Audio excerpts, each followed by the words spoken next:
Our sponsors. We don't just take their money and run like a butter bar lieutenant lost on a land nav course. Are you finally ready to plant your flag and claim your territory? Maybe it's time to use that VA loan to buy a home. Or hell, maybe you're looking to refinance and put some extra cash in your pocket for more questionable life decisions. Either way, the Veterans Mortgage Source, powered by Canopy Mortgage, has your six. Look, buying a home or refinancing can feel like getting overrun on a bad op. Chaotic, confusing, and full of obstacles that make no damn sense. That's where Corey and his team come in. They're like the QRF of home loans, ready to pull you out of the chaos and guide you to the best program for you. And trust me, they'll answer all your questions. Yeah, even the dumb ones. Whether you're a salty vet or fresh out of barracks still trying to figure out where your TA-50 went. Great service, solid rates, and a team that actually understands the military life. That's why all of us here at Veteran Trash Talk trust them to do right by every veteran and their family. Ready to lock it in?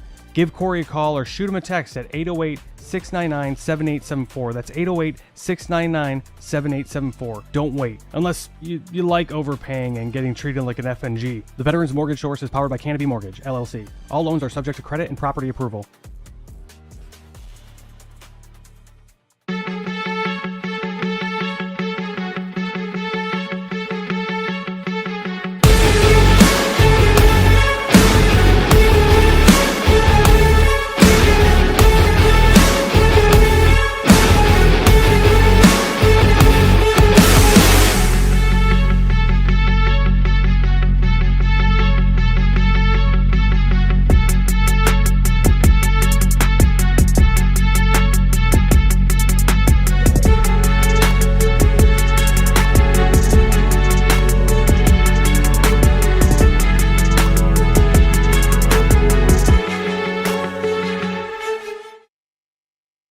What's up, Trash Talkers? Listen, it's impossible to fight, okay, if you don't know what you're fighting for. Does that make sense? Like, if you're in the dumps and you're struggling with mental health, things of that nature, it's going to continue tearing you down, all right? Because you're consistently trying to fight something, which is that demon, which is usually something from the past, right? Maybe that why needs to be fighting for your future. Let that be your why. Get the hell up and start fighting for your future. Stop fighting things that happened in the past. Easier said than done, right? Go seek help. It's okay not to be okay. A lot of people need to hear this. You are more of a warrior and a fighter if you stand up and say, hey, this has to stop. I need to go seek help. The stigma, everything has changed. It's okay not to be okay. And so my honesty cap is dedicated to a little, we'll call it a public service announcement for civilians and other people in the military. There are a few people that you should always take their stories with a grain of salt. Vegans, CrossFitters, and special operations guys that tell you that they were special operations without being prompted. The first thing they say is, yeah, I used to be soft. Right. The only unicorn in that entire group is like a special operations guy that was like a vegan and did CrossFit. That guy's probably going to stay quiet for a little bit longer because he's confused as what he should talk about first. But that's the only reason. Right. Anybody that says that they were soft without being prompted or without it being like a normal part of your communications is probably either an enabler or going to tell you a bunch of stuff that's not exactly true. What's up, Trash Talkers? What's up, Gruntworks Nation? Big Earl. You heard Dave talk. You heard Buddy talk. Now, Buddy's all about, he is a Green Beret and he's Special Forces and yada, yada, yada. But he will not tell you that unless, he really, really likes you and he's made dinner for you. However, what Veteran Trash Talk does is we bring a lot of light to the veteran community, the first responder community. We promote that what we're doing well, all right, whether we're running for office, we started a business, nonprofit, all those things. Veteran Trash Talk is a super clean page. We got Gruntworks if you want to go there and raise a little hell a little bit, but we are here to promote veteran-owned businesses. So the show you are about to watch is a veteran or veterans or a spouse of a veteran or a child of a veteran that's doing great things in the community, and we need your help promoting them and getting them all the success that they need. All right, guys, enjoy the show.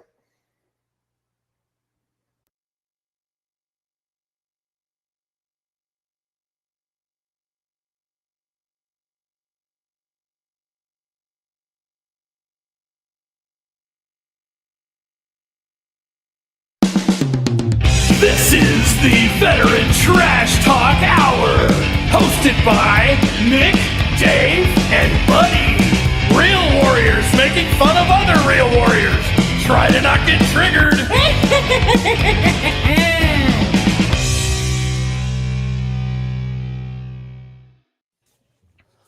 What's up, trash talkers? How we doing, Growtworks Nation?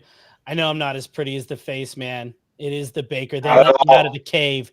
They let me out, but the beard, at least I don't have that baby face. At least I can grow a beard. I mean, we could all grow beards.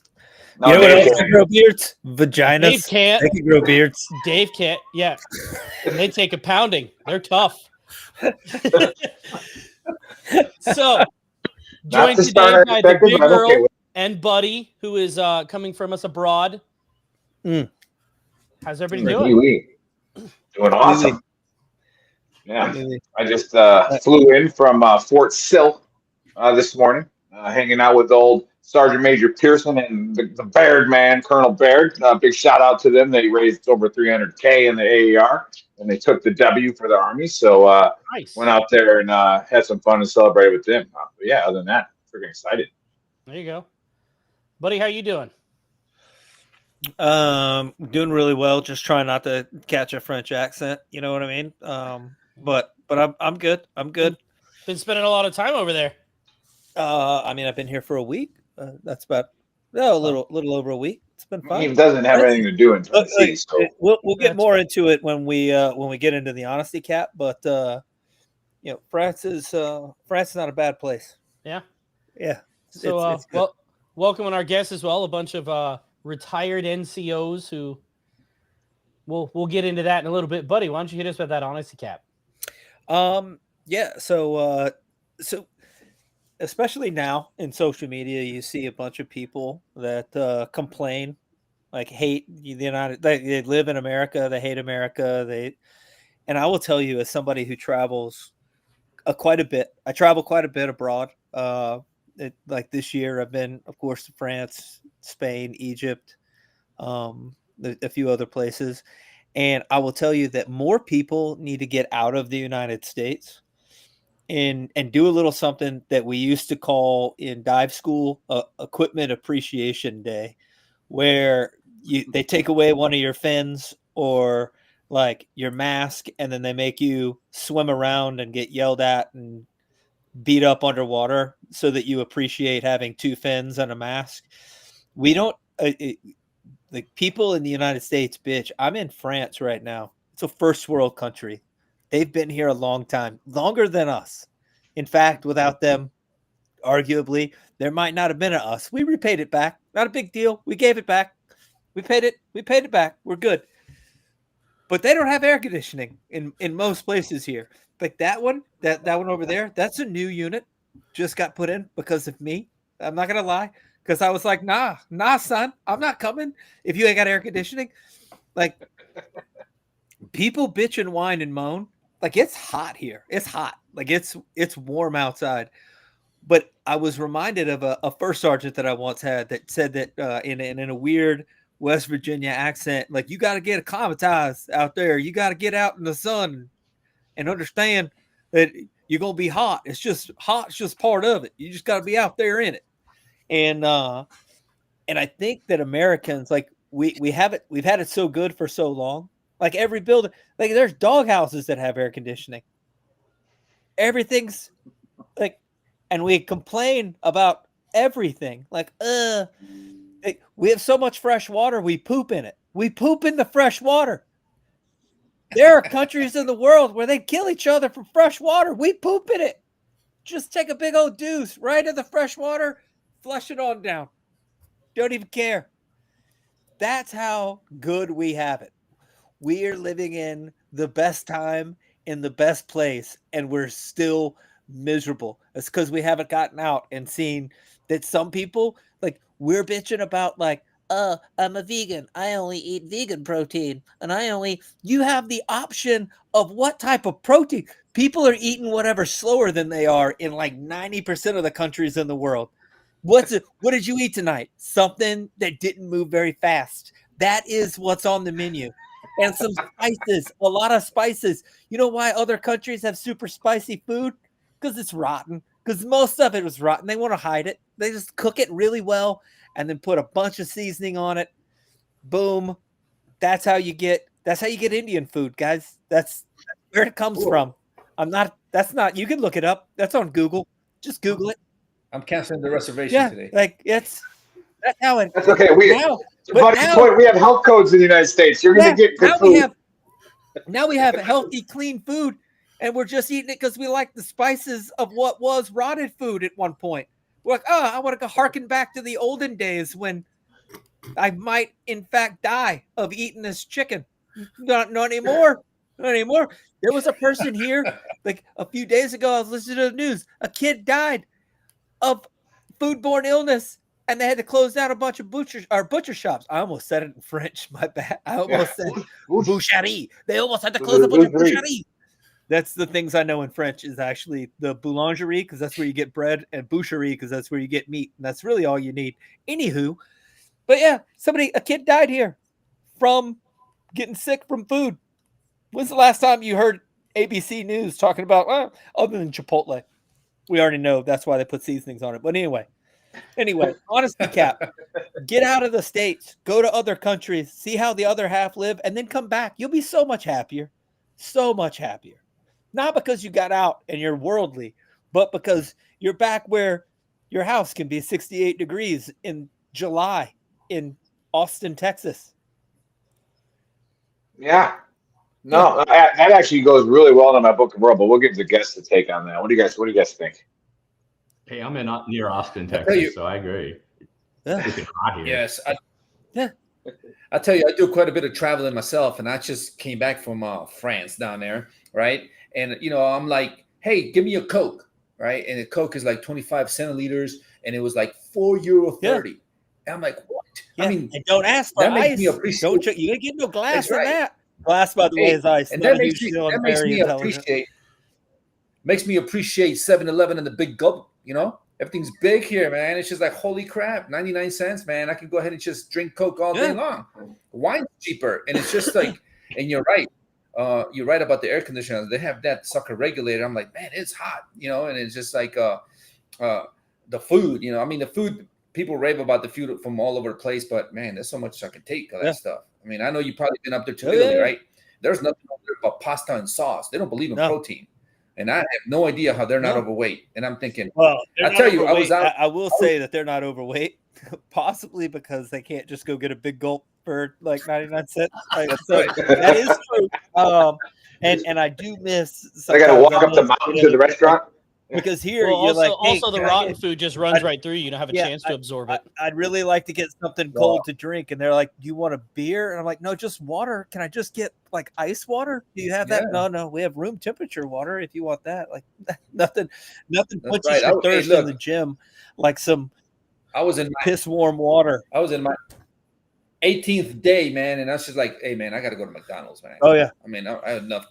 I have enough culture for the last 18 days. We went to Croatia, Slovenia, Bosnia, France. We're out there in Normandy, so we went to the Normandy celebration. That was great over there. Great countries, great stuff. But you're right. Yeah, people need to get out, and they'll appreciate when I come back to the States. I'm like, holy cow! I can get in my big ass truck, and and fill up 25 gallons and get me a big gulp. Man, there's nothing better than that for me. 100%. Because you know what they say? I just bought a T-shirt that says you can't measure freedom in the metric system. That's a real thing. Yeah, I think the European countries, you guys are having it easy there. Go to the South American or some of those south of USA, and I think it's even a little bit tougher. The first world countries are again they're all, in some cases comparable, but the further you get away from that, it's even more desolate, or it's just more the gap or the difference is so much bigger. I love talking to people from the US that have only been to like Europe, and they're like, "Oh yeah, I'm super worldly. I've traveled around. Like I've been to France and Germany. Like, have you gone anywhere where there's not first world, where it's like even second, maybe a third?" Yeah, no. Like Malawi, like Malawi, Well, Africa. look at how big the U.S. is, though. I mean, you travel enough around here, and it can be third world. Have you been to Baltimore lately?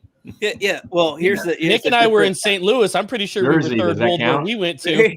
Very rarely, Oh yeah. very rarely do you go to a third world country outside, and see like homeless people that are also morbidly obese. Like it's a weird thing to see that. Oh man. Oh yeah. Hey, I just want to say shout out to all the viewers out there right now. We got a bunch watching on the X channel, so give us a like and a share. Gruntworks and VTT are chiming in there pretty well. We are shadow banned on YouTube. They don't like that we say cuss words or that we open up our show with vaginas grow beards. That they tend to frown upon that. So if you could give us a like and a share, that would help out a lot. Yeah, Keep our sponsors around too. Yeah. Sponsors. Our sponsors are good for it, though. We got Craig coming in and says grunt in Vietnam for a year. Hey, man, welcome home, Craig. Appreciate you, brother. Hell yeah. I was thinking about this yesterday for my book of Earl, and it's funny that Buddy said that because it's kind of mixed together a little bit about just being, an American, right? And understanding just how freaking good you have it. And I was literally thinking about that because in Fort Sill, if you haven't been to Fort Sill, it's a field artillery base, so we don't like it very much. They're not infantry guys. We don't really care for them. But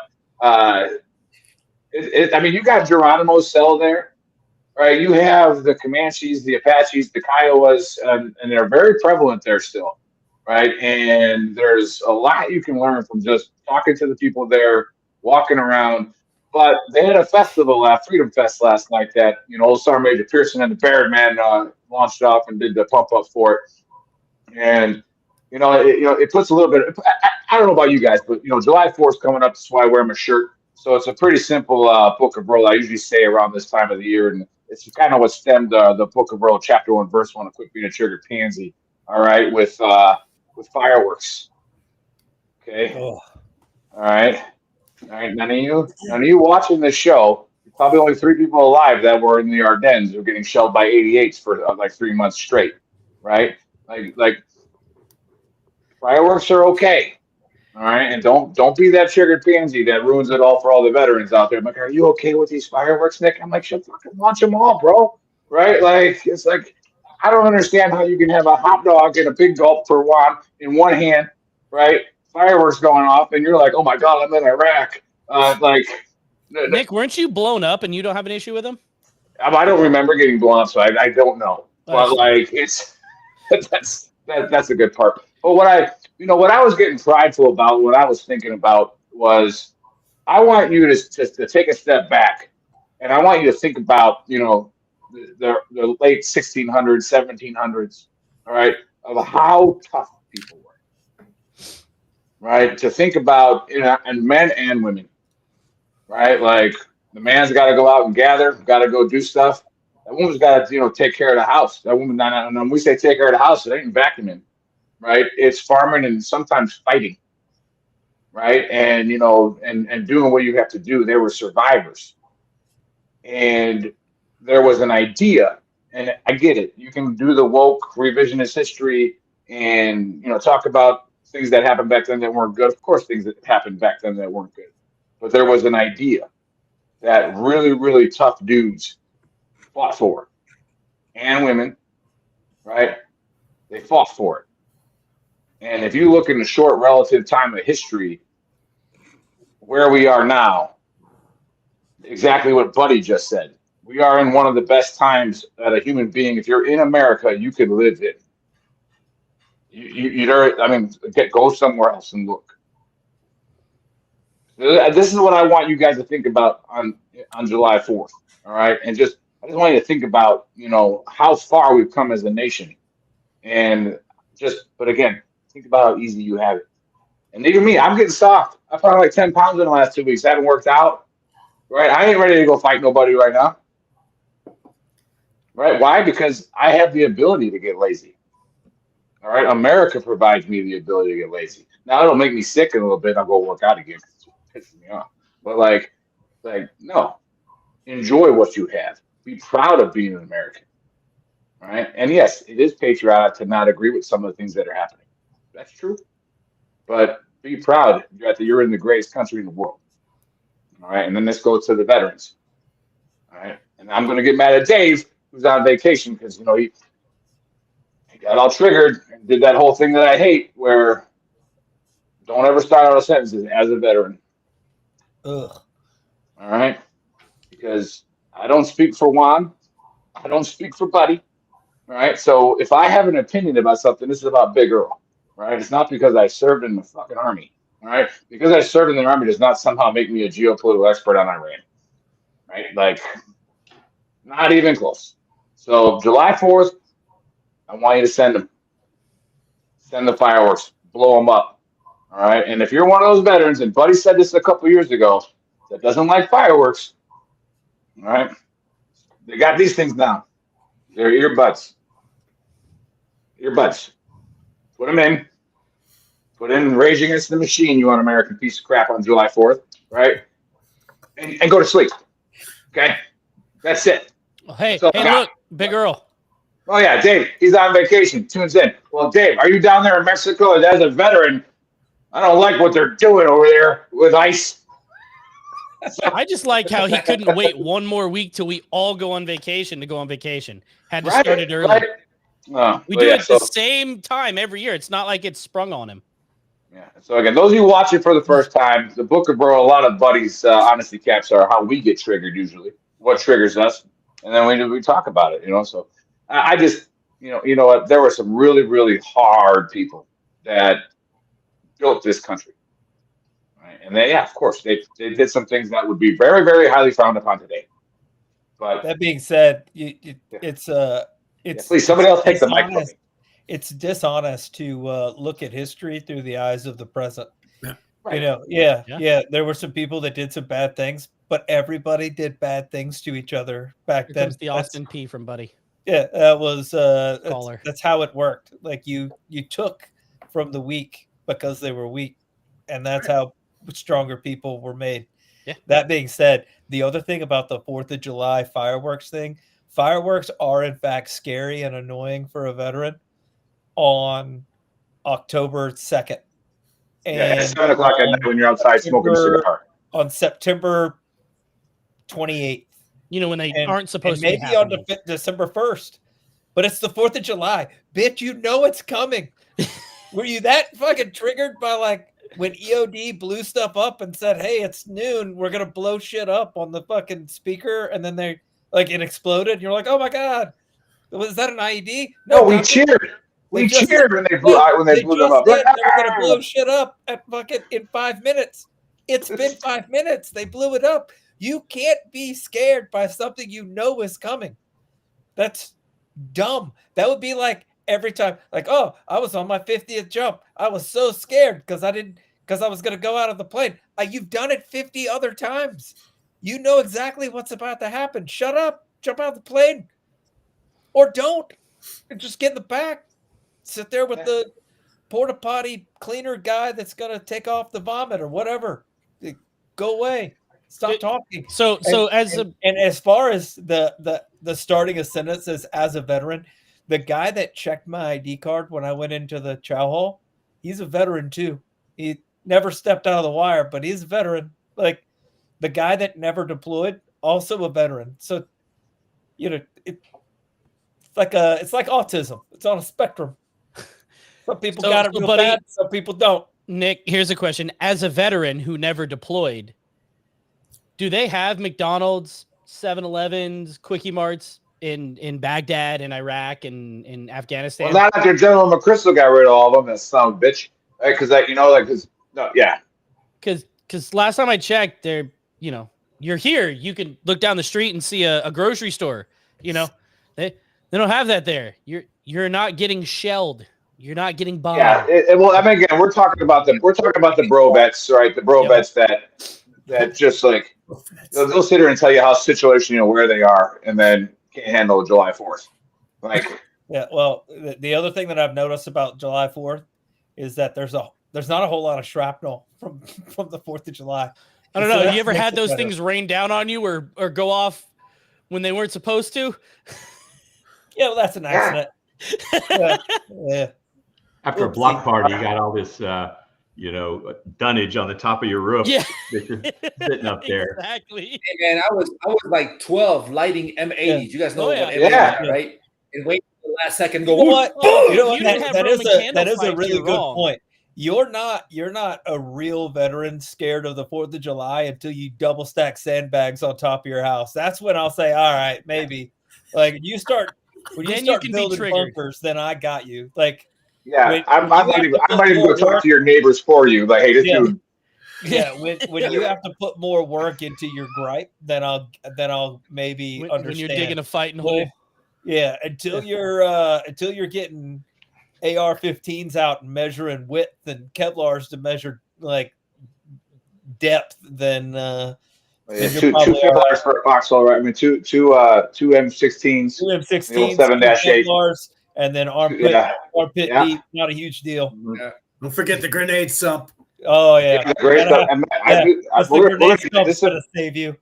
We'll let these guys chat about it too, but that'll be a pretty good segue to these old guys. They wrote this the 7-8 when I first got in. Buddy would first like I remember there was a breaching technique with a Hellfire in the 7-8. It was like, yes, that is how I want to open a door. Well, that's clear. You're just going in for BDA. Well, make sure nothing was on the other side.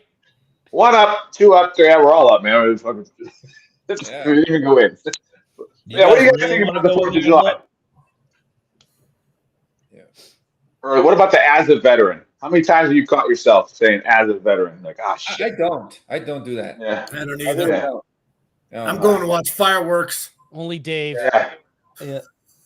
I don't think I went to Commerce here, and the city came to the Military Relations Committee and asked me to speak on behalf of veterans about don't light off fireworks or consider the veterans' point of view.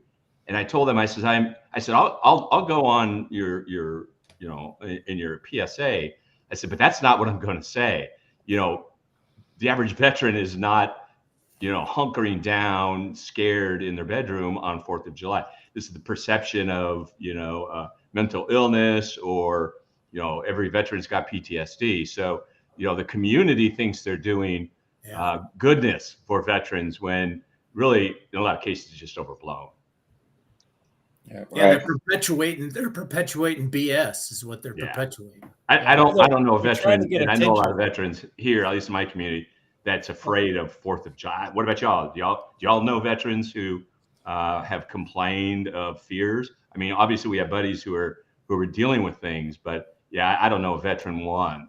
I think if there was a list of things that most veterans are worried about, fireworks on the 4th of July are not even on there. And, like Buddy said, he knows they're coming. It's only like 1 or 2 guys in a community that are like, this is my time to shine. But they're the same guys that are Memorial Day or grumpy, pissed off, and like, how dare you have a sale on Memorial Day? Don't thank me for my service. Don't get out there and my buddies are dead. They're all dead because you had a barbecue. Hey, come on, bro. They got 3 free meals over at the Outback and the Corral, and got $10 off over at the I had a corpsman buddy that went. He was in Fallujah both times, and he would when shit would pop off, he would dive for cover because he was in that shit. But on 4th of July, guess what? We were standing there together with a glass of bourbon, watching the shit explode above our house as I was lighting it. Weird. Well, that's because here's the thing: when you were 7 years old and something popped behind you, you know what you did? You ducked. You jumped. You know why you jumped? Because you were a fucking human, and that's what humans do when loud noises go off. And they don't expect them.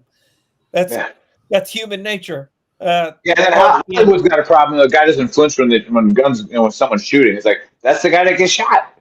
Yeah, like the guys that all dove down, they didn't get shot, but I'm a tough guy. I always like the guys that would brag about like, yeah, that mortar attack happened. I didn't even go. All I did was I walked around. I just whatever, doesn't matter to me. Like, okay, I mean, cool story, bro. Like, you're tough, but like You lost when a they're major picking that you up way. with a sponge to put you in a box, You gotta ask him if he wants to fight or he wants to surf.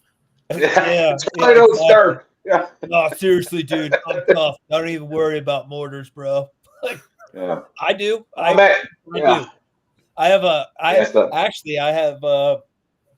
It's kind of like was that An celiac attachment or to whatever, life? where you can't eat bread. It's Yeah, like I have an celiac. allergy to hot metal in my body. It doesn't I don't like it. Yeah, I break Yeah. out in blood. It's pretty usual. Yeah. Historically. Yeah. Oh man. Well, Crystal White saying, I haven't seen you in a while, Crystal. Welcome back to the show. Yeah, and so again, I know there's going to be some people listening and commenting later because we get a lot of downloads if Chris ever uploads them on Spotify and stuff like that. But people will comment like, I thought this was a mental health page and supporting veterans page. It is. And for the last 4 years, we've taken an approach that you might not like. And it's, again, showing good things that veterans are doing. And then also saying that you have to own what's wrong with you. You have to own your demon. Nobody's saying you don't have a demon. Nobody's saying that, like, you can't be upset on fireworks. We're telling you that it ain't our responsibility. All right. It's our responsibility to help you if you ask for it. Okay, so you own that demon. Get that demon out. All right, and then we will help you. All right, and if we can't help you, all right, we have 4 years of shows with profits, nonprofits that we can point you in the right direction. And just a case, an example is somebody. Hey, I got this buddy in Montana, and I'm sitting here 5 years ago when I was working for Juan. All right, somebody says I got a problem with in Montana. I'm like, good luck, bro. What am I supposed to do for you in Montana? All right, but now we've had 2 guests from Montana that have equestrian therapy farms up there, and I can be like, hey, man, give this guy a call. All right, go get him. All right, so connecting everybody that way. So, again, we're not telling you to not be empathetic, but we've talked about this before, you can't be empathetically suicidal. All right, at some point in time, empathy has to lead into action. All right, and then action leads into taking care of each other. So get after it. And speaking of taking care of each other, I get the great privilege of introducing these 3 fine young gentlemen. All right, and I'll just go down the row. I don't think I've ever worked with Lance. I don't think we're ever together anywhere, and I was never anywhere with old Sergeant Major Elder either. But I did clean his picture a few times. All right, so when I was at the academy, I had to dust it off, and clean it all up. So I do recognize the face. And so you're welcome for keeping your picture looking good from 2019 to 21.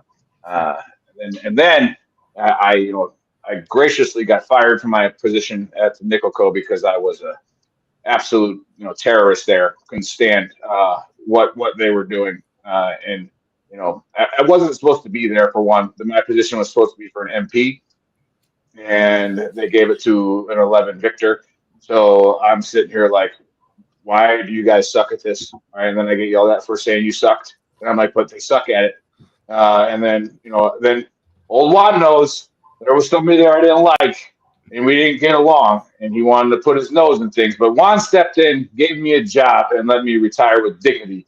And really appreciate Juan, and he took care of me, and I got to do some cool stuff for the last couple months before I got out. And then Juan Ortiz is here, great friend of the program and a great friend of mine.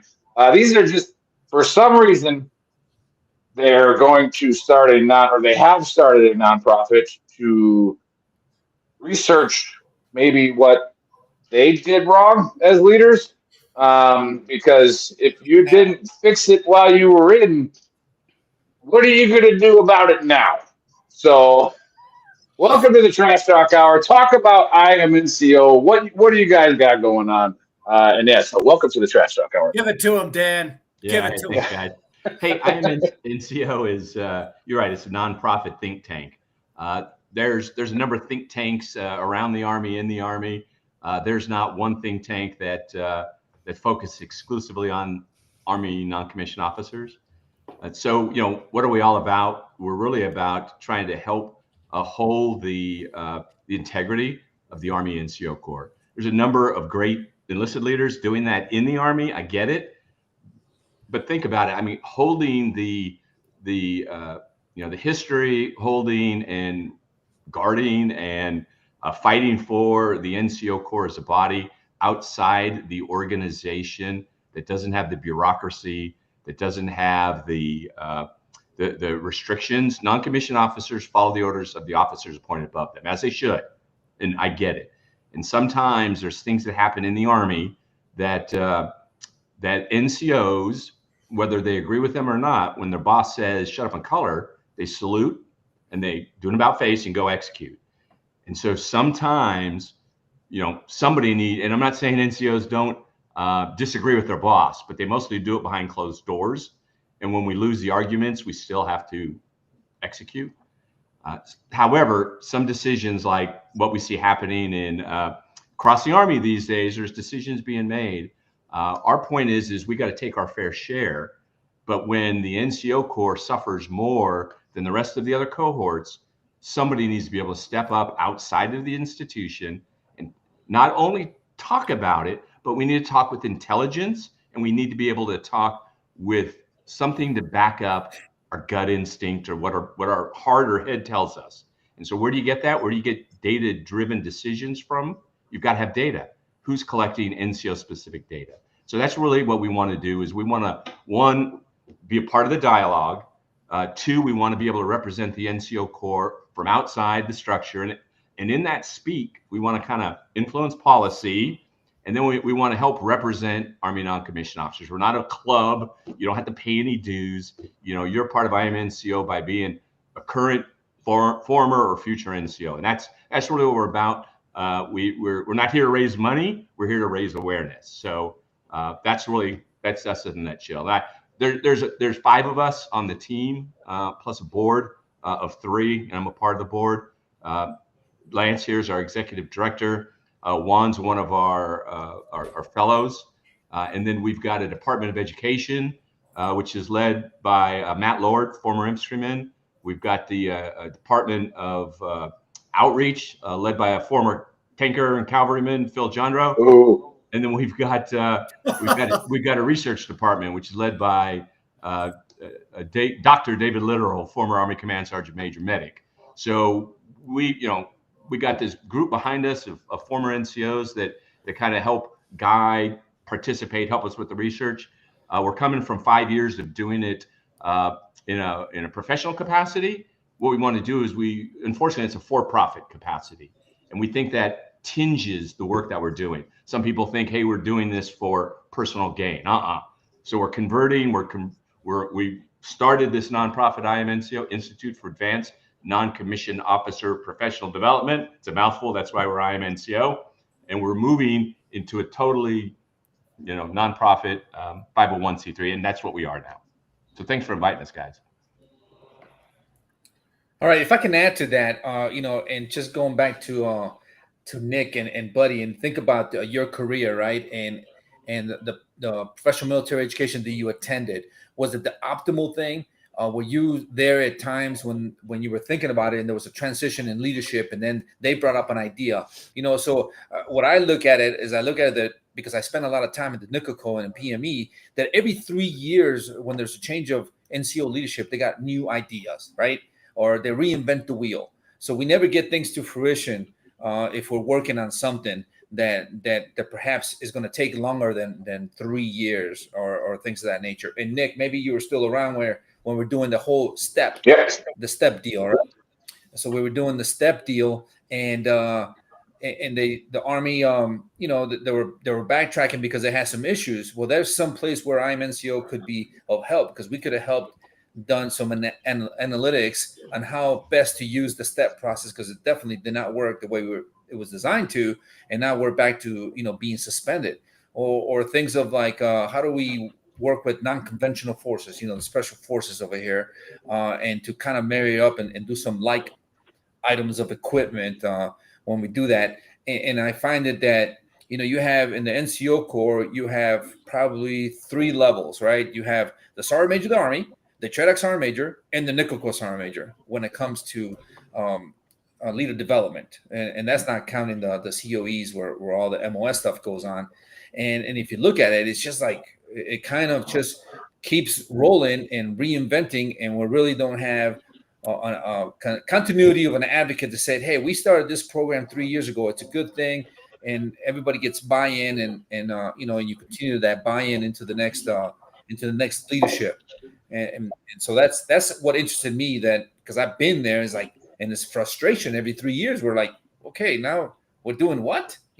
We did all this work, and now it's out the trash. Worse, and it's worse in tactical and operational units, because it ain't every 3 years, it's every 18 to 24 months, and then and how many times did trash talkers, how many times were you asked about, hey, we're going to defund this NCO program, we're going to, we're taking away fundings for this, or we're taking away funds for that? How many times were you asked? You weren't, right?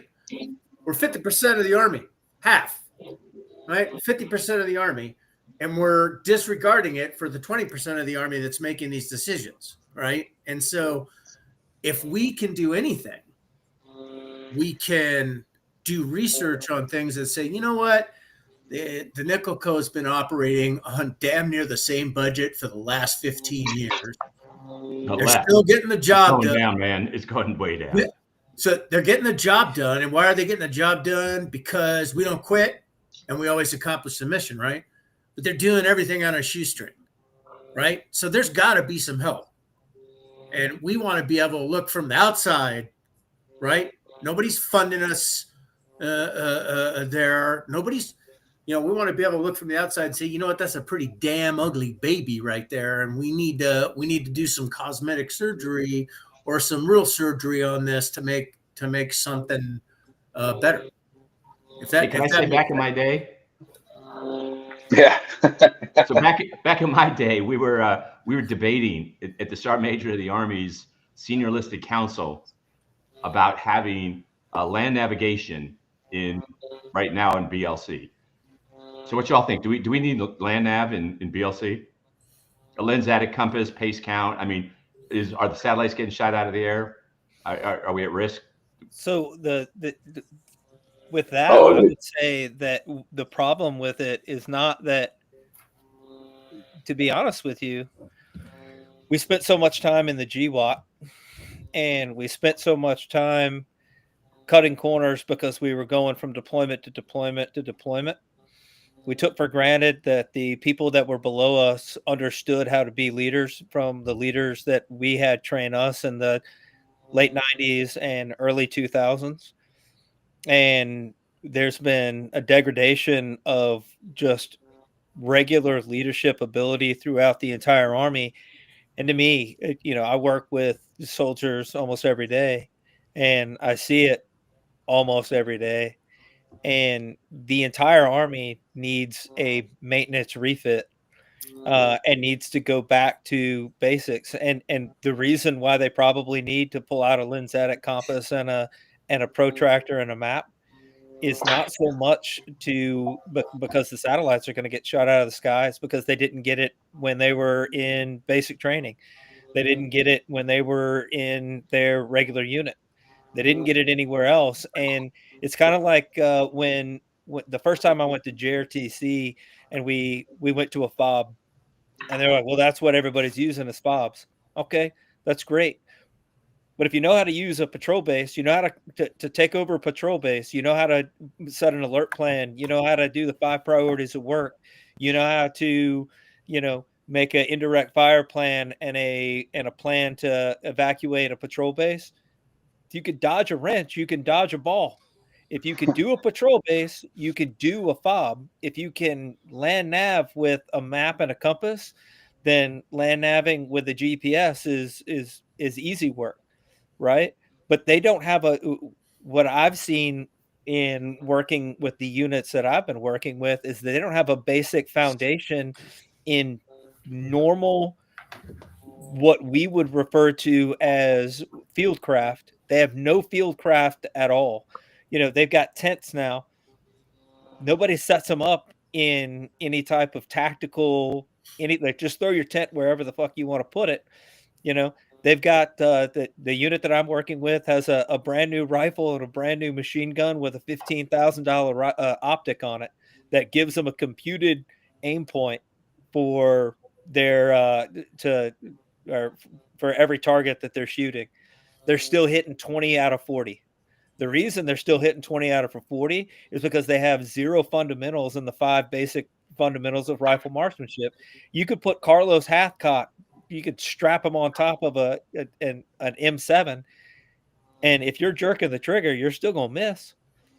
Doesn't really matter because you have to have a basic foundation, and they've lost the basic foundation of what it is to be an infantryman, what it is to be, whatever. And the problem that I've seen, even like in the later part of my career, and when I joined the Army in 1998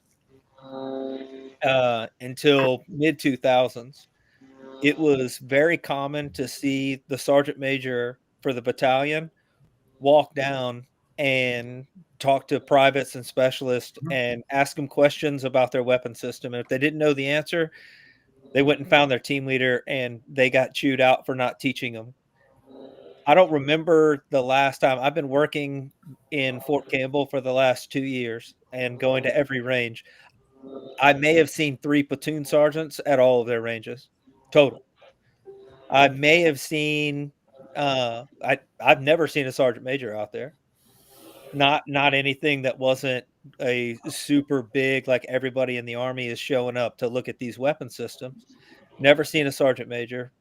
And the problem is they're so wrapped up in waiting on an email and advising their commander.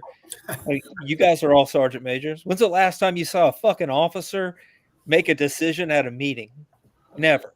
You've never seen an officer make a decision so why does a sergeant major have to be at every fucking meeting with every commander so they can advise them on sitting there and shutting up and listening to what the information is being told? Back in the olden days, like back in our day, the commander and the sergeant major met up at 06, figured out what company or platoon or whatever they were going to go do PT with. They went and did their day, met up maybe at 11:30 or 12, and then met up again at 15 or 1600 to see what else happened to the rest of the day. But we as NCOs, we have lost track of our main goal, which should be to produce a product that officers can use to fight and win wars. And buddy, let me cut you off to get back to the guys here, because let me because I'm gonna then put that back in their plate, on their plate of like to where at what point does IMNCO what do they do with like what? Because I'm gonna try to say this the right way. The education of a non-commissioned officer, where we talked about it pre-show, to where we all have master's degrees now, or at least a bachelor's degree by the time you're like an E8, right? Where are we flexing that, and what does IMNCO come in and be like? What are the roles and responsibilities of an NCO? What are they supposed to be? Like, is that something that is like in your ballpark? So first off, we have no authority, of course, as you eloquently said. We're really about influencing public discourse. I mean, y'all are a part of it right here. Public discourse, the conversations that happen in public forums influence, attitudes, behavior, decisions down the road. What Buddy was talking about, his intuition that the Army needs a skill level 1 task at our skill level 2 course. And he laid out a very good observation. You've seen this firsthand. Where's the data to back that up? Right, where's that data come from? Who's looking at that? Who's studying that? Who is, and look, I'm not talking about, what is it? When people just get paralyzed, paralysis by analysis, right? I'm not talking about we can't just run an Army on knee-jerk reactions, right? There's a problem over here, so everybody runs over there. Look, I'm at Fort Hood. All right, so guess what? There was a big event that happened here. We lost a soldier. The results to this community, to the soldier population, to the people who are here was disastrous. The leadership who got blamed for this were scapegoats. So first off, we are not the answers to every issue. We're not a part of the vet. We can't help with the Vanessagian problem. However, we can help with the development of the non-commissioned officer corps, who holds the standards. Every 4 years or 3 years, we see the sine waves that go up and down. Right now, it's this. It was not in my squad. Then it was this is my squad. And now it's standards and discipline. How can the NCO strategic plan is held by the leaders of today's Army. That's what policy says. And so if every 4 years our strategy changes, it's not a long range strategy. These are just short range, short term goals. We need a true course. We need a true north for the NCO Corps. Look, if I was a doctor, I'd be a part of the AMA. If I was a ditch digger, I'd probably belong to the union. The fact is we need somebody, the NCO Corps needs somebody outside the organization who's apolitical, who can, what did Lance say? Call the baby what? Ugly. And sometimes the Army NCO Corps has some ugly things happen. Well, I guess one of the big questions is that we have that organization within the Army at the Sergeant Major's Academy, and from what I've seen, the NCO Corps has lost power and influence for the last 10 or 15 years. But do we, buddy? Do we have? Is the Nickel Co. in charge of that? Who oversees? Isn't that the only place where all the sergeant majors go? It is. Shouldn't that be? No, it's not the only place. They go to the pre-command course at Fort Leavenworth. If they're a command sergeant major, every one of them go there. Hey, they go to their daddy's school. They go to CAC. Yeah, or the CAC. Or if you're a nominative sergeant major, you go to the War College and you attend a course there. Or if you're in the joint arena, you go to the Keystone course. So, but who's the proponent for the Sergeant Major's Academy? Who's the proponent? The CAC. Okay, so shouldn't they be the people that are setting the standard and saying, "Hey"? I take General Beagle in this, by the way, so he better be listening. He better be, because he needs to work on it. Yeah. Well, Major Carnes. Hey, shout out to Sergeant Major Carnes. Love you, Carnes. Yeah, the problem that at CAC, it is, right? It is a proponent, but CAC has a very limited enlisted leader development cell, right? You have a command sergeant major with a very limited staff that really just relegates all that responsibility to the commandant of the NCO COE. So it's, it's like I told you, it's kind of like sergeant major of the Army, TRADOC, and CAC's supposed to be in there someplace, and then NICOCO to drive all those changes and be the proponent of leader development across the Army, from a specialist to a sergeant major. So that's where it comes in, because like I was sharing with you, these positions change, right? And it's a limited staff there. And sometimes we don't listen very well to the folks who have been out in the field, and they come in and they start trouble and they get fired. And then they end up in my directorate right away. It used to be called the rehabilitation directorate. Let me throw this in. Let me jump on that and hit both ones. So Buddy, talking about what he's seen in the field, and then now listening to seniors, non-commissioned officers that have, been through the ranks and been through and saw the bureaucracy. One of the things I listened to a sergeant major of the Army that I won't say by name, and then was echoed by, I will say his name because he's a good friend of mine. Just saw him 2 weeks ago in DC. Is old John Wayne. He said that, "What are you doing in the Army right now?" And I was like, "I'm waiting for my spot at the academy, I guess. I don't know. They sent me here, And he's like, "Do you want to make change?" And I was like, "Yeah." He's like, "Get out." He's like, "You will make more change when you get out." And right? I want to, yeah, and he is, and you are making that change now. And here's the thing that we're trying to tell all the trash talkers and you guys, right? So what does the Army Officer Corps have, right? What do they have? They have 4, 5, 6 different think tanks, right? They go to Big Army, goes to Leavenworth. They go to the War College. They go to MWI. They go to this. They go to that.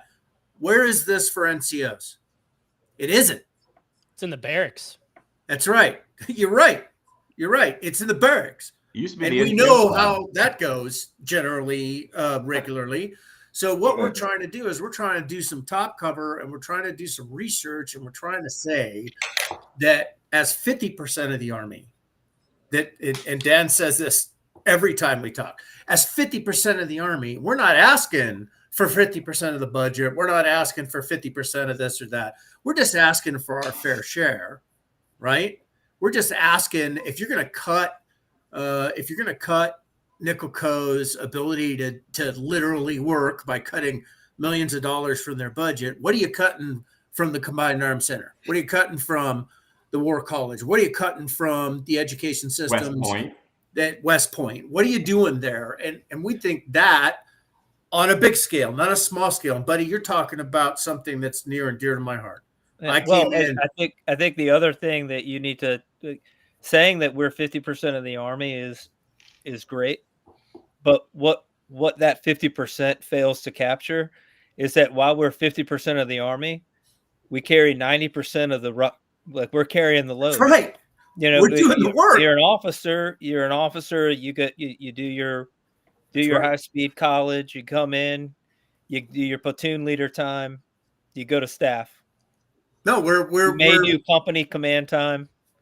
You go back to staff, then you go finish your degree, then you go finger pop somebody's butthole in Monterey or do whatever you're doing. Then you go, yuck it up at some think tank, or you go, teach some courses. Then you may come back and become a battalion commander for 18 months. Then you're going to go do some more bullshit.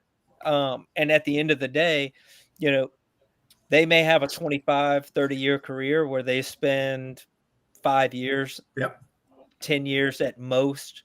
Oh, well below actually fighting the wars or, carrying the ruck, where if you're in the NCO Corps, you're living under a ruck your entire career.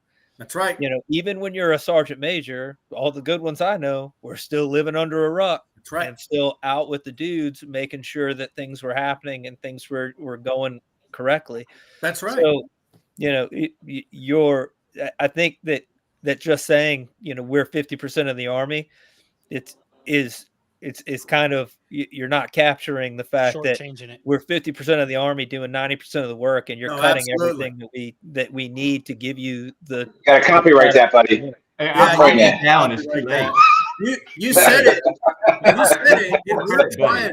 We're trying to get to that. That's what we're trying to do, right? We're small. We're walking, maybe crawl, walk, run, right? We're walking. But that's what, who's capturing that, buddy? Who's capturing that 90% of the work? Come on, Joe, write that down. Write that down on the tagline. But it would behoove of you. Where are you capturing that information? Like, are you, what is the plan to capture it at? Right, and that's what I was getting at, putting it back on their plate. Like, what does that look like? SLC, how are you going to get that data? And then how are you going to get that data in a way that, because everybody's tired of command climate surveys and, all this other BS that never had, like, okay, I'll do another command climate survey on a Friday afternoon so I can get off work. Yep. You know what I mean? So I got it. So we've been doing this for 5 years. So we've been working with the Army again in a different status. And so first off, we're not that 100 survey group. We actually get in front of soldiers.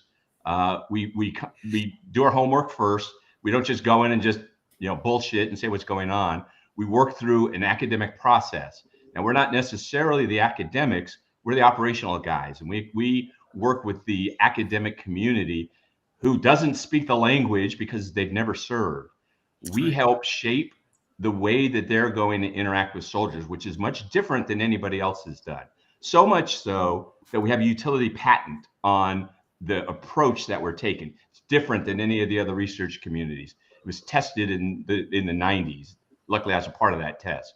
So we've taken this group that used the senior NCO channels.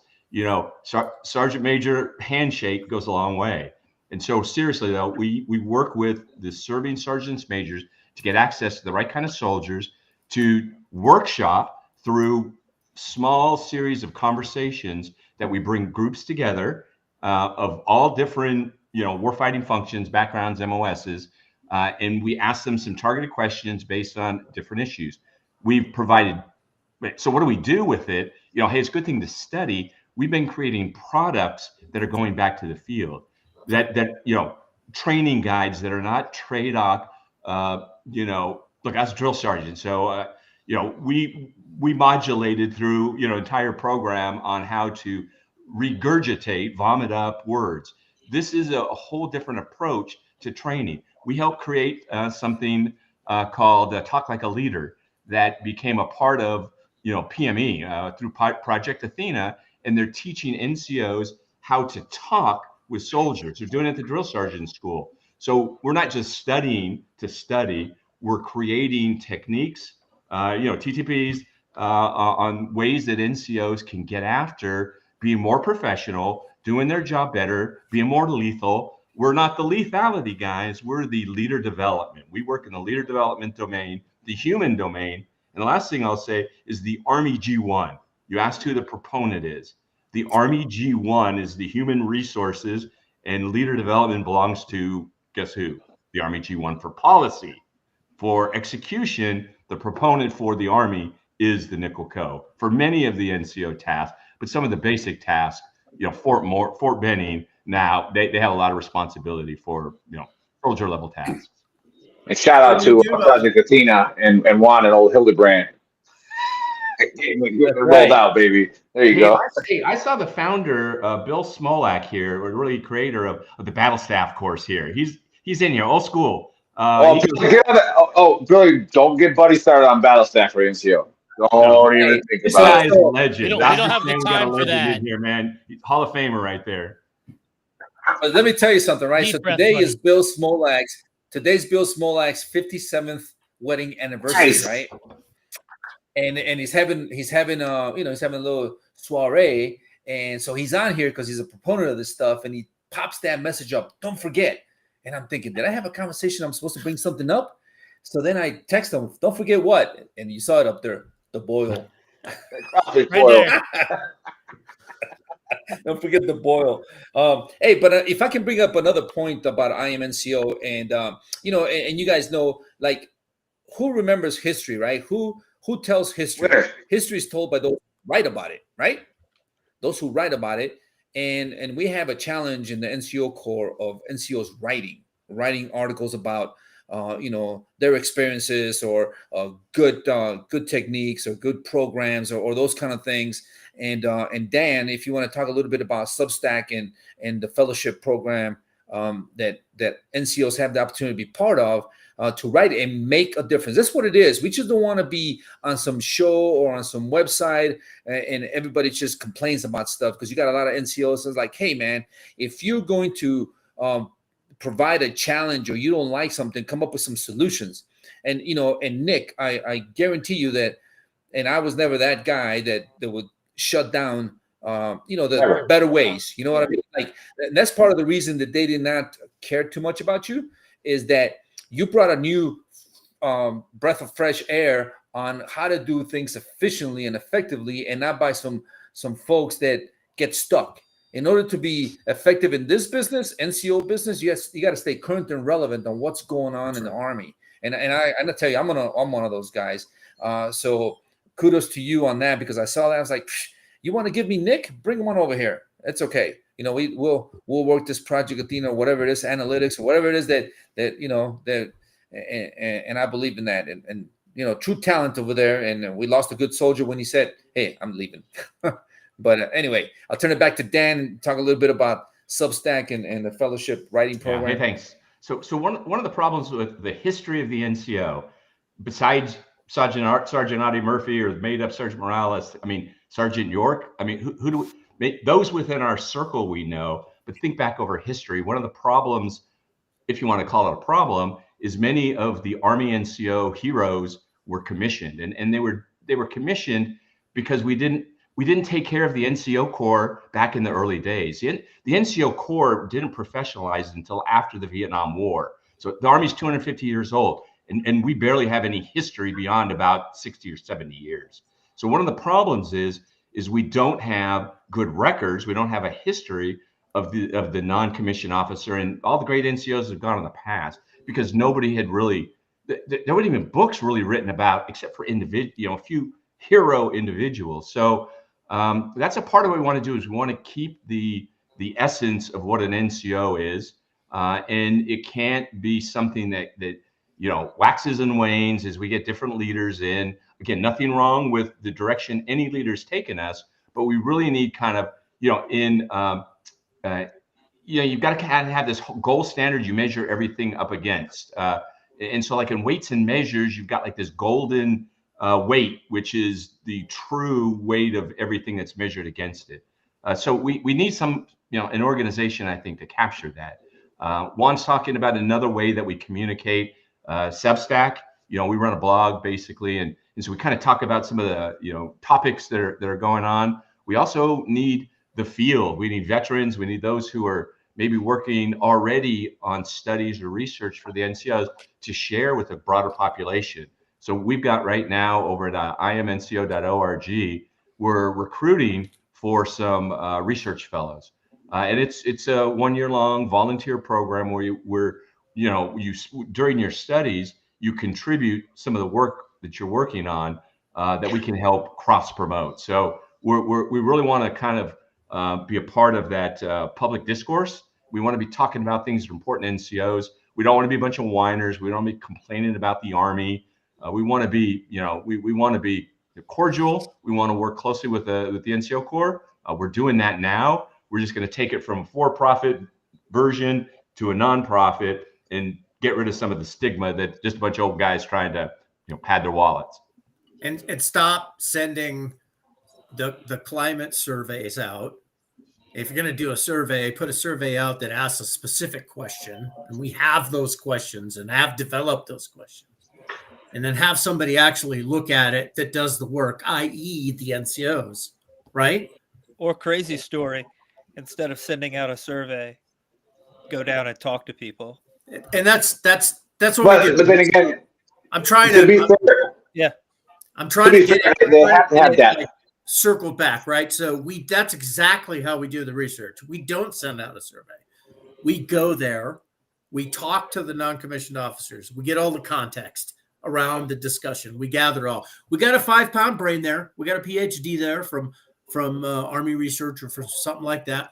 We go there, we do that, we bring it back, and then the subject matter experts, the Army guys, the retired guys, all look at that, and the responses come from the force, from the field, not from Rand, not from Oh, Rand, I'm getting started. Oh, God. Not from MWI, not from all the things that they do. The Army's horrible about that. They put these things out and they throw it off to people who don't know what the hell, and they're bean counters. But we want to make non-commissioned officers help solve the problems. Over.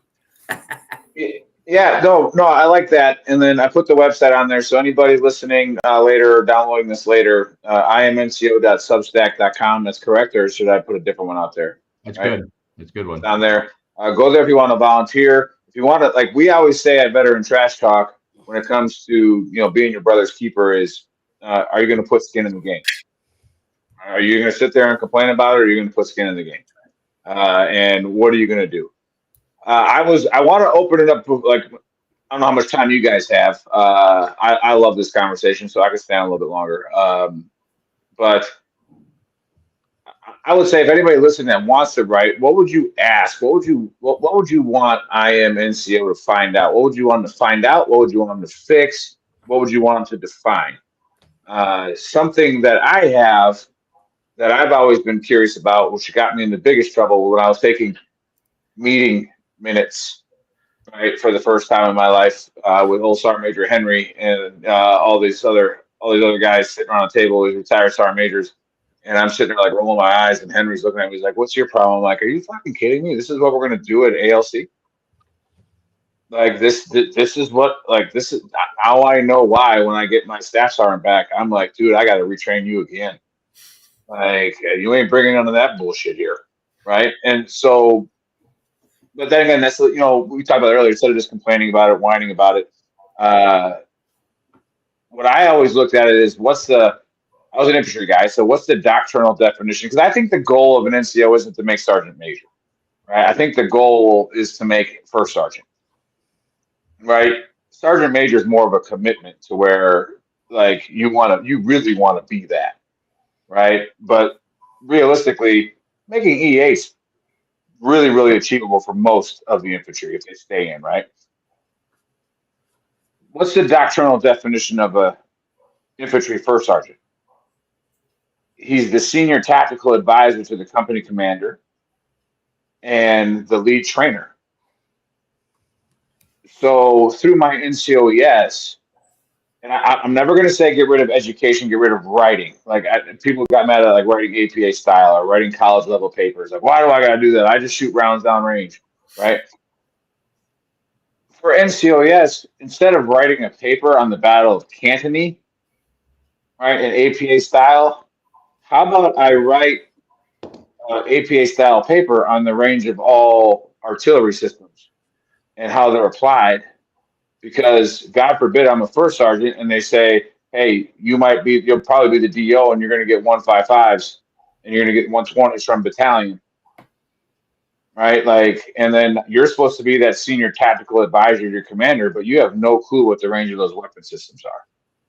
All right, you have zero idea. Time distance analysis on movement, forms of maneuver. Because what a good captain will go to a good infantry first sergeant and say, did you send that plan to first sergeant first?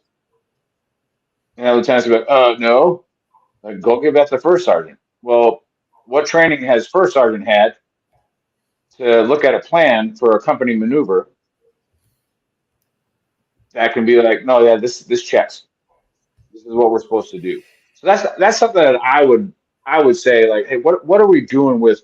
I get it. We want to write, but we write APA paper styles on Sharp because it sounds cool. And this goes back to the old programs, like every 2 or 3 years, what's the focus, right? Every 48 months, what's the focus? We need to focus on Sharp. Well, let's have them write APA style papers on Sharp.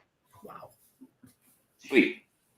So like that's kind of what I would be curious to charge the IMNCO is like, what are we learning in NCOES?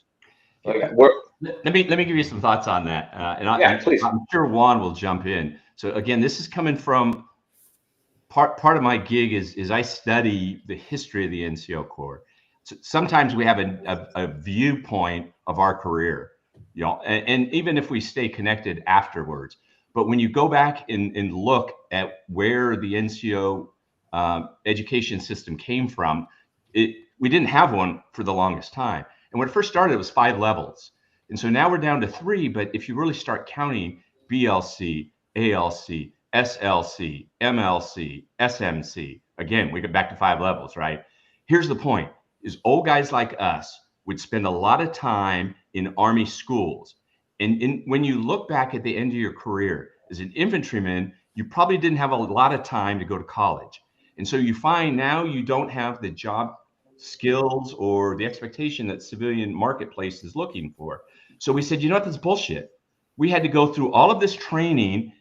It was tough. Some of it was very equitable to higher education. And so old guys like us fought so that our PME would become accredited, and that when a sergeant became a veteran, the likelihood was they're going to have a bachelor's degree. What you're doing was micro credits, right? So doing a lot of the work that you were doing almost got you there to that one college credit. The problem is you didn't have a final paper, or there was no test at the end. So what the Nickel Co did, what the INCO did, or Incopod, what they did is worked with the colleges, and they worked with the organizations that evaluated, your transcripts that you get, your joint transcript, all of those agencies who assign credit. What they did is they added these few little extra tasks that you needed to do that would give you that full credit. And so that's why you can go through, a career these days, and by the time you reach MLC, you should probably have a bachelor's degree, right? Yeah, but hey, Nick, to your point, I do think that the strategy is a little bit askew when we do that when it comes to the topics, right? Because writing a sharp paper in APA, there's no value added. And here's part of the problem, and it goes back to what Buddy was saying before. Sharp is a unit level function, right? Land navigation is a level 1 organizational function. But because there's a problem or somebody decided there was a problem, they want to pack that into professional military education, taken away from the real things that we need to be focused on. And so that's part of the problem with that. Like I'm with you. Land navigation should be in an operational unit, and they should be practicing it. But they'll cry time management, or there's not enough time in the day. But yet they got time to send their soldiers to get their cat declawed. So I'm not with that. Most of them just sit around there and cough on their phone. Yeah, that's right. So I'm a little bit old school on that stuff, but when it comes to that, I do believe that it's a good thing to build up, but just like Army, we started at the top. We started at the Sergeant Major Academy. We put the cart in front of the horse with APA and all this writing, and then we started piping it all the way down, where we should have started at basic leader course and move it back up with topics that means something. Even back in the old days, like when Dan and I went to the Sergeant Major Academy a long time ago. Book report. Long time ago. We have book reports. I think we had to read like 3 or 4 books, and then you had to write a paper, and then you had to present it. And to me, that was something that I learned because I picked a book on tactics or something that I know about, and I learned something out of that versus me writing what did I do in summer vacation, or things of that nature. We had closed book exams when I went to the academy. Yeah, but all the back when it was hard, Juan. Closed book. You had to remember that shit. Yeah. Hey man, we used there was no control S. There was no control S on PDF at the time. All right, we were finding it there. Hey, let me tell you something, Nick. This is how old Dan and I are. When we went to the Sergeant Major Academy, they had those projectors with the freaking transparency. Yeah. And we used to do the hand puppets on.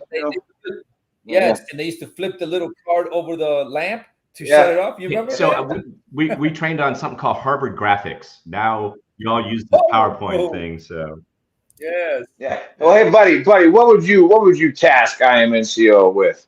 Well, you know what? I was actually just Googling it because I've heard the catchphrase professional NCO for about, 20 years now. What is a professional NCO? What is the definition of professional NCO? Because when you hear it, you think, suit, tie, doesn't cuss, doesn't do anything. When I think of a professional NCO, he's a dirty, nasty, in the dirt infantryman whose weapon is clean, ready to fire, knows his skill level 1, skill level 2 task, and is a professional at finding, fixing, and destroying the enemy. And like all of the, at one point we talked about history earlier, we had officers because they knew how to write. And we had NCOs because they knew how to fight and know how to train. And then somehow those two kind of got intermingled. We were talking about, if you're an NCO, when you go to BNOC or ANOC, you should have a bachelor's degree. Why? So I can go back to my platoon where I have Ranger School, Pathfinder School, Air Assault School, Airborne School, and a bachelor's degree. But you are Air Traffic Controller at Pathfinder School, buddy. It's college credit. And I work for a lieutenant who's got maybe Ranger School and a bachelor's degree. You know what I mean? So if we can't define what exactly a professional NCO is, then just saying that we're going to make people more professional in what? Like a professional stock market trader, he knows what he's got to do and what his profession entails and what the goal of that profession is. The goal of the profession of the NCO is to find, fix, destroy the enemy, and get as many people back as you can. Fight by winning hearts and minds, by placing 2 in the heart and 1 in the mind. That's exactly. Yeah. And now that being said, buddy, that's, hold on. That's in reference. Buddy, to hold on. Gentlemen, I have to bounce off here. Nobody cares. I appreciate the time, Marines. but I Get out can of here, bounce with you, Marine. buddy. You're a Marine. No one Get out of here, cares. Marine. They're not. Fuck you, Army buddy. already bailed you out just like Fallujah Shave. twice. Yeah. Yeah, Well, he's second. you know, Look at that at beard least and we're the on standard. time. Yeah. Not Look running like late. You Yeah, look like look a at Chris. failed Amish guy. Hey, is it really simplify or simplify? Whichever. Both with Marines. Depends on what you're doing. Yeah. Love you, Chris. Thanks, brother. Thanks, gents. Y'all have a good one. Hey, thank you. Thank you. And like So the quick, before, so let me, before I was rudely interrupted by Okay. the jarhead. And that He was way too talkative during the show, by the way. that professional definition will change for MOSs, right? There's a different definition of professional infantryman and professional quartermaster. There's a different definition of professional flight crew chief. So how do we define the term professional as it refers to NCOs? And then because I think that's going to really drive a lot of what you're trying to do anyway, is defining what a professional is in the NCO Corps. Because like I said, I'm not the brightest bulb in the room. Stop it. In most rooms, but even I figured out, when people were pushing, well, you're not going to make E7 without a bachelor's degree, or you're not going to make E8 without a master's, or E9 without a master's degree, and this, that, and the other. And I was like, I don't understand. Why do I need a master's degree when the guy that I'm working with has a master's degree? Like, my job is to advise him on tactics and how to train soldiers, not how to write a paper. And but P.S. he's also getting paid a buttload more than I am. So why do I need more? At the end of the day, if I have a bachelor's degree and I'm working with a company commander who has a bachelor's degree as an E8, I have more experience. I have the same amount of civilian education. That's a different topic. No, it's still into where we're putting promotion requirement. Our eggs. Your degree shouldn't be a promotion requirement. No. And they shouldn't count. No, we should get rewarded for what we learn. All of that has been under the guise of making a more professional force, but that professional force is. I'm trying to bring it back. Yeah, but we don't define professional force. So 15 years ago, the NCO Corps was really, this was a big conversation back in the 2010s. In 2011, there was an article written by a colonel named Moten, Joint Forces Quarterly, and he asked the question, what makes an NCO professional? So words matter, and there's a definition for what a professional is. And so Moten attempted to use a number of well-regarded authors on the definition of profession. And he outlined the things that make an NCO professional. Again, this is one man's viewpoint, but it's logical, and I buy it. One of the things that he says that makes the NCO Corps, he didn't say NCOs weren't professional, but he was talking about as a profession, being a career. A lot of times the NCOs thought of the blue collar guy. He's the shop foreman. He's the one who leads small teams, right? But is that a profession or is that a job? And so Moten really outlined some really good things. But one of the things that he said is why the NCO Corps is not professional. Again, I've thought about this a lot, and this is a part of what this is about. I've been doing this a long time. I've seen where other initiatives have failed. I've been a part of good initiatives that should have done well, that because of loss of interest fell off a cliff.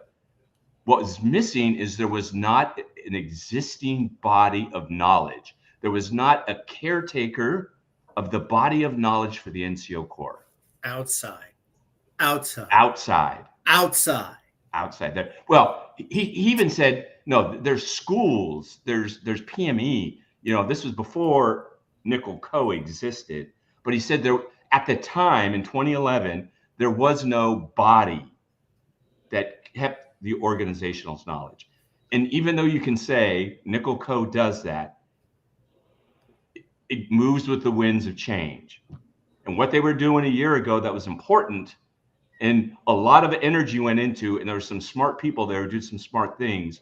The winds changed when you get a new senior enlisted leader, and as it should. And so 1 minute the Army is going this way, and this is our true north. No, man, we got a declination diagram over here. This is true north, right? So the problem is there is no true north because they change. So who's going to hold it? Again, I'm not saying anybody's done wrong. We need to keep her the flame. Right. So going back to Buddy's point, I guess I'll try to paraphrase for Buddy, and Buddy, please correct me if I'm wrong. The definition of a professional NCO, what you're saying is the career of an NCO, not the job of an NCO. Yes. Not the job. So you're saying separate the skill level. Professionalism is at the end, or is it where is it? What is at what point are we that professional NCO, and what is it? Yeah. So I guess that's the question. What I'm saying is like, and I'm kind of the same thing that Dan's saying. If you don't have a definition of something, if you can't define it, then you can't hold the standard. And it doesn't matter if you're inside, outside, over, under. Join the fellowship. Click on the link. Then you can't, if you can't define it, right, then you can't maintain a standard of it. And like I said, I've heard people say the professional NCO for a long time, but what I've never heard is a definition of what that is, other than the catchword of be professional, and then and generally no one's more professional than I. Yeah, well, but that's also synonymous with you're not being professional. Okay, that's what What is professional then? Tell me. Yeah, and that's I've what never was heard talking the about. definition. He wasn't saying NCOs aren't professional, but as a body, are we a profession? Well, I mean, we're paid to do a job. But what is you know a what I mean? profession? If you're a professional athlete, I guess that's what. Right? I guess maybe that's what he's charging the IMNCOs. Yeah, what is the definition? Like if the original question was if I was going to ask the IMNCO group to do anything, I think the first thing that I would say is define what a professional is, and then that drives what you're looking for to make things better. Like if you can define it, then you can guide things into that definition. If it's something so vague as just be professional, well, by getting paid to do a job, you're a professional of whatever that job is by definition. If you don't really specify what you're talking about as a professional, then you can't really guide anybody into what your meaning of professional is. Do you mean they do what they need to do to get to be the highest in that career field? Do they go to do they go to college? Do they go to NCOES schools? Do they what are they doing that makes them professional? I guess is what I'm saying. What does a professional NCO look like? Because again, we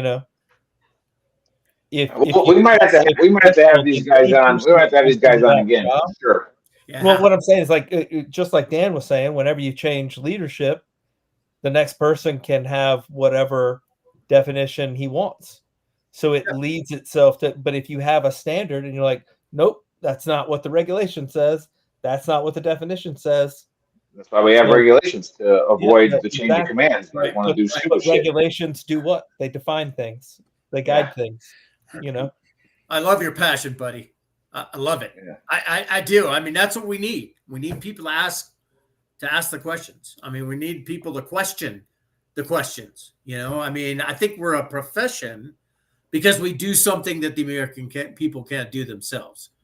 But there's a difference between the profession and a professional, right? So, correct. Yeah, I get what you're saying. Like I said, if I was going to be if I was going to come up with a think tank, the very first think tank I think that I would come up it would gather people around would be, let's define the problem, right? That's always the first step in the MDMP, is defining the problem or defining what we're trying to do. Gather information, but Yeah. Well, they changed it. They changed it. It used to be identify the Where's problem. Bill? Get Bill on here. Get Bill. Bill, you listening? What does battle staff say? What are we doing here? Yeah. That's an MDMP class. A quick thing. Sometimes it's tough to wrap your arms around a concept. So I went ahead and dropped a link in the chat down here. Take a look at it. Let me get it. Because to tell you the truth, I think we've done that. I think, again, I'm using Moten's logic on this, and everything we've done is not one person's point of view. You know, we're a collective group, and then we invite the public to join us. We don't want to be, doing this alone. We can't do it alone.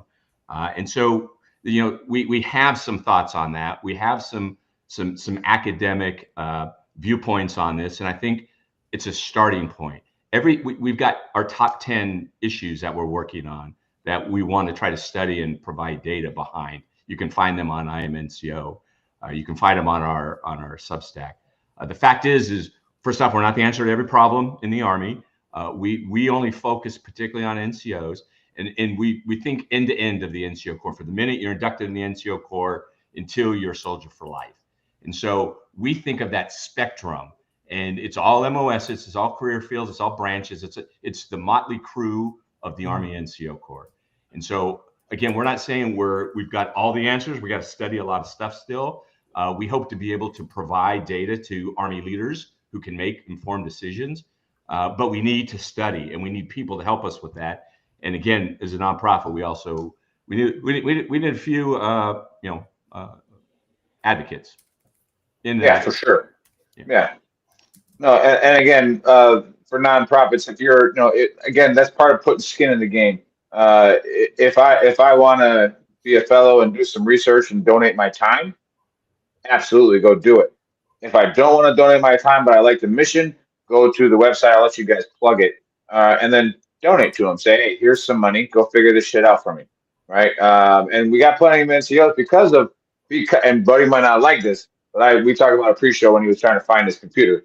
But there are a lot of NCOs who have benefited from NCOES and the degree programs, to where we joked about that it kind of bit the Army in the ass because a lot of sergeant majors are leaving early because they're super valuable now. And as rightfully so. And we'd rather, and like you guys said pre-show, we'd rather have it bite us that way than the other way. Way better. Way better to lose. You're having sergeant majors get out E8s.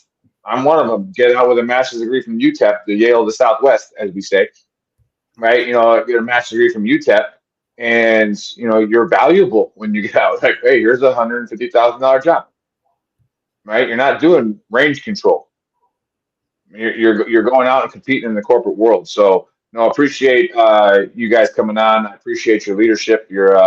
And again, and you guys know it. I'm guaranteed. I know Juan has it. And I'm sure you guys have it as thick skin. Buddy has it. I have it. You never get better if you don't listen to criticism, right? You don't get better if you think that my idea is the best. Of course, I always think my idea is the best, but usually somebody shoots it down pretty quickly, and then you redraw it up. So, Buddy, give us the AAR, and I'll close this out. Well, you weren't taking notes today, were you?